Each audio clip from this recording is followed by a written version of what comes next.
What's up, everybody? Welcome to Mystics MMOs. I'm your host, Mystic Raven.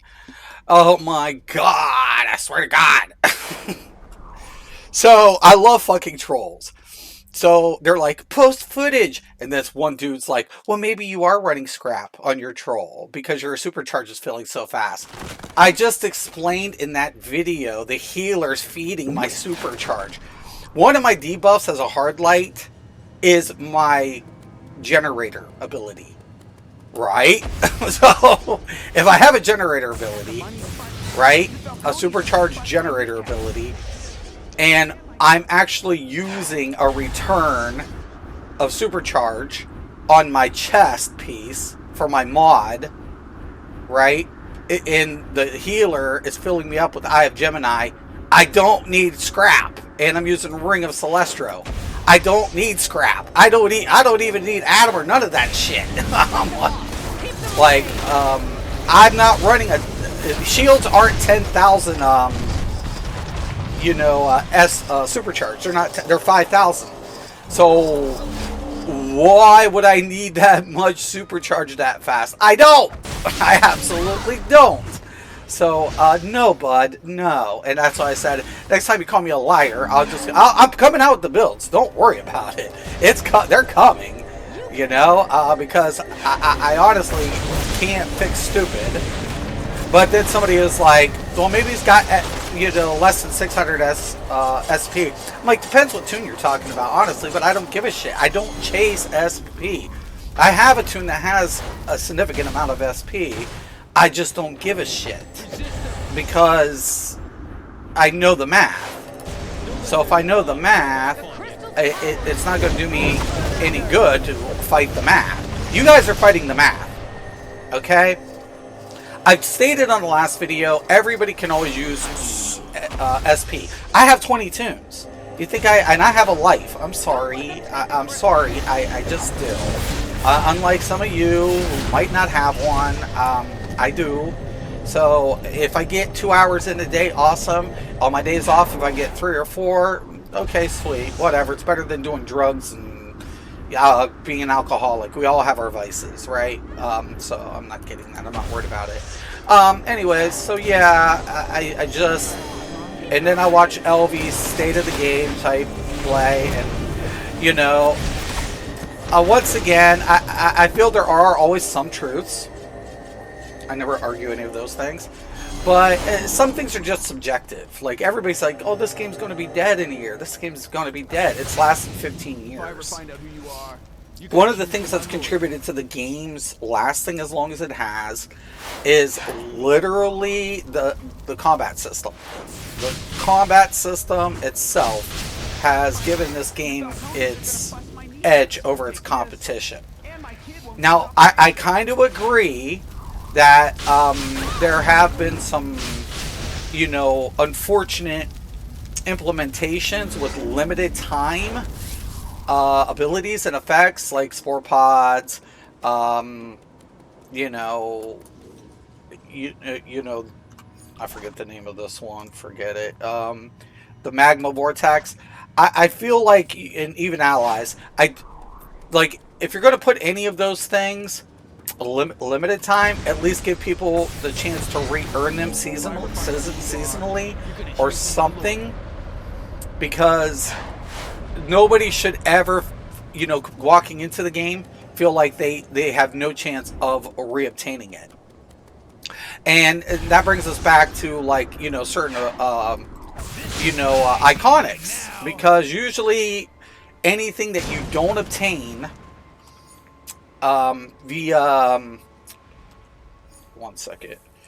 Anything that you typically don't obtain. Did I get the weekly in? No, not yet. Anything you don't obtain through the capsules gets put on the second chance vendor. The booster gold vendor. So, you'll always have a chance to regain or gain anything that you don't initially get. And I like that system. Right? I've always liked that system.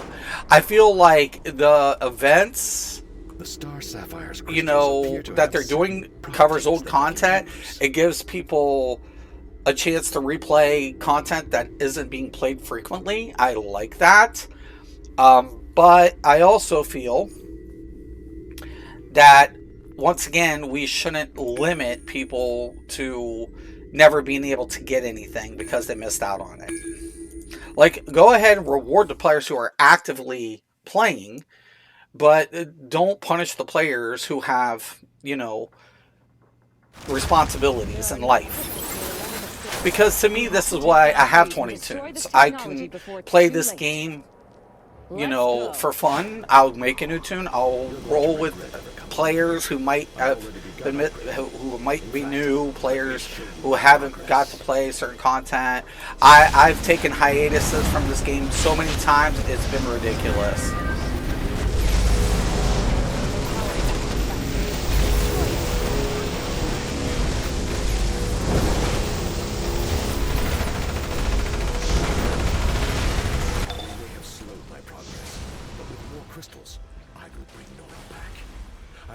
Probably second place on this one. Somebody really had their shit ranked up. Yep. I was like, somebody went smoking out. This is my lobby. I'm like, holy shit. Somebody got their shit ranked. So, yeah, I honestly feel like majority of the time, players don't really have, like, the game I don't think is going anywhere. I really think they need to restructure how they earn money in some ways to promote. I mean, the daily logins are great, right?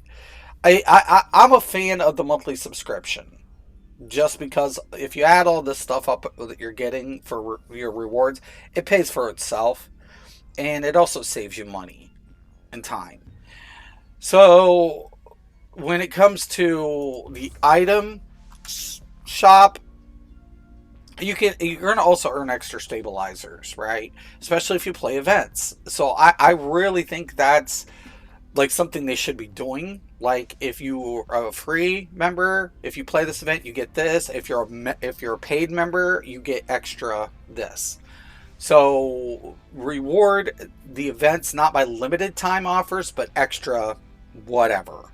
So get rid of the FOMO. Like, get rid of the FOMO. Like, it isn't good. I agree with that. I totally do. But, the sales are great. Way to, support the thing. I think they're fine. Um, a couple of the things I'm like, these tributes. I did buy one tribute. I was testing things as seeing, like, okay, what does 1,000 ally give me? So when it went on sale, I bought the 1,000 to check it out, and I was kind of disappointed because not all the allies level the same for the tribute system, and I was like, it's kind of a turn off in that way. So I did one. Then I, did Starfire, and then I just used the freebies they gave us. So until that changes, I don't feel like buying the ally tributes are really worth it. I'd rather just, unlock them as I play. That's just me. The fortification, once again, the seal of completion, the seal of completion,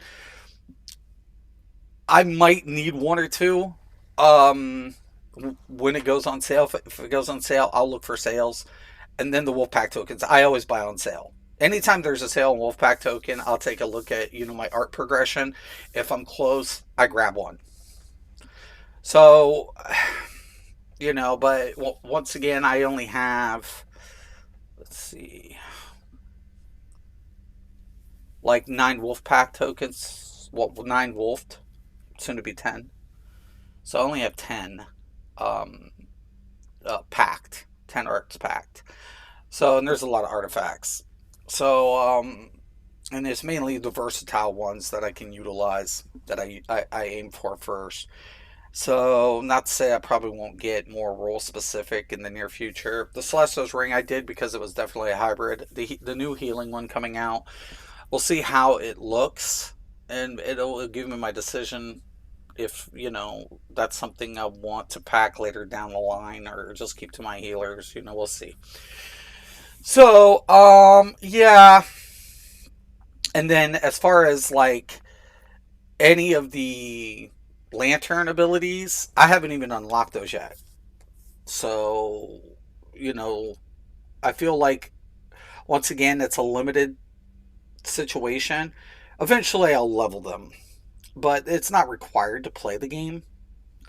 But I think it's a nice system. I just don't like anything that has limitation, and I don't want to basically put anything out there that gives players the sense that you didn't get it, so you're shit out of luck. Your builds are gonna suck. You can't play the game. That's bullshit. That's 100% bullshit. So yeah, I feel like what keeps players, and I will say this again, what keeps people from playing this game is the people giving a sense of hopelessness. Oh, you'll never be good because you missed out on this. Oh, well, you'll never because you didn't grab that. Oh, you'll never. And it's that re feeding that to the viewers is preventing them from even trying the game. And whose fault is that? That's your fault. So when Elvie says, well, I'm number one because I have all this stuff, you're good because you understand your rotation. You understand the layout. But you do the same thing that every other content creator does. You kind of put everything in a basket, in one basket, without taking a look at all the variables that contribute to your skill level. Like I tell people, sure, you can get an ability, but who's going to be better at executing, the setup? Somebody with skill level or somebody who's new who just, paid for everything and they're still fumbling with the rotation, or they're still fumbling with understanding placement. So like, because not all tanks have the same skill level, not all trolls have the same skill level, not all healers, and especially not all DPS. That's what I'm saying. And shame on the content creators.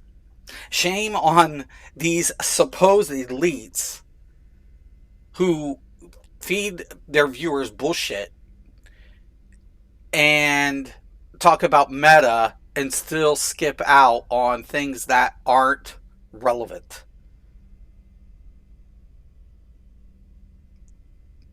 Like, that's why I'm doing the content for this game. That's why I'm doing this video right now. Because I got tired of the toxic community. When I did content for ESO, I didn't know that my videos would accumulate over 1 million views. I didn't know that. I didn't know countless content creators would start talking about me. I didn't know that. I just streamed what I was doing, and I was proving it could be done.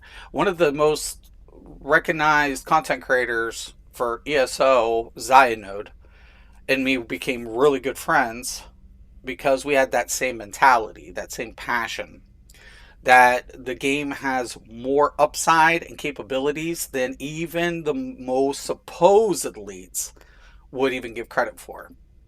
Now, mind you, there was one build of Zai's that I didn't even know it was his, but I ridiculed the build because it was a wet noodle build. But Zionode has always been an amazing content creator. And I was proud to say I knew this individual, and we had played many times together, and we did a lot of cool things. It was really cool, and we talked about a lot of things. So yes, I'm known in the gaming community. A lot of people will always know me as the GOAT. Um, you know, but I don't. Sometimes I just feel like gaming should be fun. At the end of the day, it's supposed to be fun. And I feel like a lot of people take the fun out of the game. And you might hate me, but if you're toxic, I'm coming at you. If you're not optimized, I'm coming at you. If you say this is meta and it's not 100% in check, I'm coming at you. I'm coming.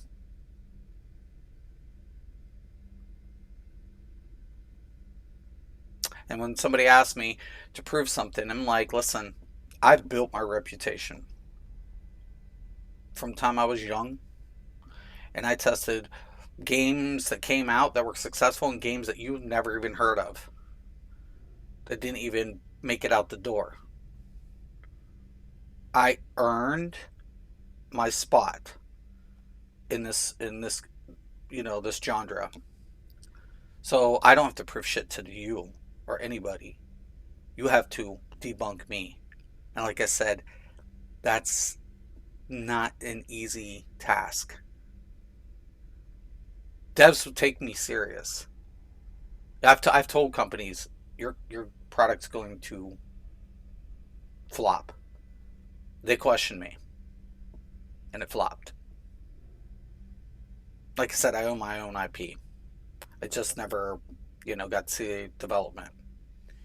But there was because of I was offered to go somewhere to have it developed and to get it start developing it. But there were certain conditions that weren't met, and I just did not want to go ahead and do it because I had my own reasoning for wanting to see it come to life. And until I had the right people in my corner, I was never interested in putting it out there. So, yeah, you guys really, really, really need to ask yourselves, am I an asset to the community or am I its liability? Because I think a majority of the content creators in any game are the liability and not the asset. Because I do agree with LV, it's the people who draw people to something. But it's also those same people who don't appreciate what they have, and when it's gone, there's a hole. Because that's what the saying means. You don't know what you got until it's gone.